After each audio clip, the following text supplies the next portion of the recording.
আমাদের রক্তস্নাত জুলাই গণ অভ্যুত্থানের পরে বাংলাদেশের যে একটা পুনর্গঠন, আহ, আমাদের রাষ্ট্রের গণতান্ত্রিক রূপান্তর, আমাদের নতুন যাত্রা, নতুন একটা রাজনৈতিক বন্দোবস্ত প্রতিষ্ঠা, তার মধ্যে যেমন রাজনৈতিক অধিকারের প্রশ্ন আছে, সেটার জন্য একটা জবাবদিহিমূলক রাষ্ট্র ব্যবস্থা প্রতিষ্ঠা করা, ক্ষমতার ভারসাম্য তৈরি করা, সে বিষয়ে প্রয়োজনীয় যে সাংবিধানিক সংস্কার, প্রাতিষ্ঠানিক সংস্কার, আইনি সংস্কার, সেই সব বিষয়ে কিন্তু একটা প্রস্তুতি ইতিমধ্যে তৈরি হয়েছে।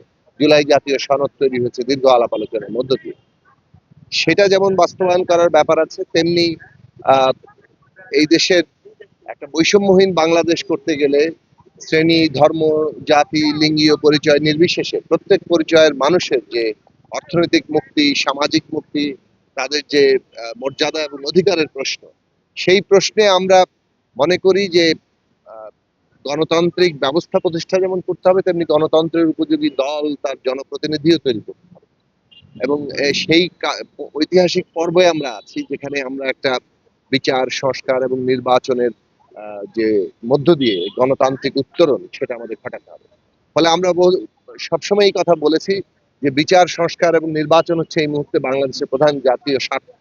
এর মধ্য দিয়ে আমরা আমাদের গণতান্ত্রিক উত্তরণে যেতে পারবো।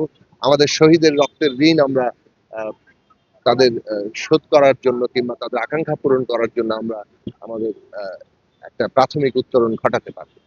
তো সেই কারণে বিচার, সংস্কার এবং নির্বাচন এই মুহূর্তে প্রধান জাতীয় স্বার্থ। এর যে পথরেখা তৈরি হয়েছে মধ্য ফেব্রুয়ারির মধ্যে নির্বাচন সম্পন্ন করা, এই নির্বাচনের সাথে সংস্কার বাস্তবায়ন এখন অঙ্গাঙ্গিভাবে জড়িয়ে গেছে। সংস্কার বাস্তবায়ন করতে গেলে গণভোট লাগবে এবং জাতীয় সংসদ এবং সংবিধান সংস্কার পরিষদের নির্বাচন লাগবে। কাজেই এই নির্বাচন সম্পন্ন হওয়া দরকার। এর কোনো বিকল্প নেই আমাদের সামনে। এবং এই নির্বাচন যাতে কোনোভাবে ক্ষতিগ্রস্ত না হয়, আমাদের সকলেরই সম্মিলিতভাবে জনগণের ঐক্যের মধ্য দিয়ে আমাদেরকে সেই কাজটা সম্পন্ন করতে হবে। আমরা দেখছি নানাভাবেই নির্বাচন বাধাগ্রস্ত হয়, এরকম অনেক তৎপরতা হচ্ছে, বিশেষত পতিত ফ্যাসিস্টদের দিক থেকে আছে। এবং নানানভাবে অনেক গোষ্ঠী তাদের দলীয় স্বার্থ বলেন, সংকীর্ণ স্বার্থ বলেন, গোষ্ঠী স্বার্থ বলেন, তার মধ্য দিয়ে সেগুলো চরিতার্থ করতে তারা আসলে নির্বাচনকে নানাভাবে ক্ষতিগ্রস্ত করার চেষ্টা করছে। এইটা আমরা মনে করি যে সকলকে এখান থেকে বিরত হওয়া দরকার। আর জনগণের যে ঐক্য তৈরি হয়েছে, সেই ঐক্যের মধ্য দিয়েই এইগুলোকে আমাদের প্রতিরোধ করতে হবে।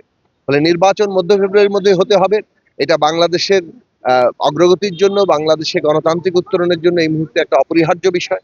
এবং যে সংস্কারের আহ, সম্ভাবনা তৈরি হয়েছে জুলাই জাতীয় সনদ তৈরির মধ্যে দিয়ে, সেটা বাস্তবায়ন করার জন্য দরকার। পাশাপাশি দেশের যে অর্থনৈতিক অবস্থা, সামাজিক অবস্থা, সেখানেও আমরা যদি একটা ন্যূনতম অগ্রগতি এবং বিকাশ আনতে চাই, বিপর্যয় থেকে নিজেদের রক্ষা করতে চাই, তাহলে নির্বাচন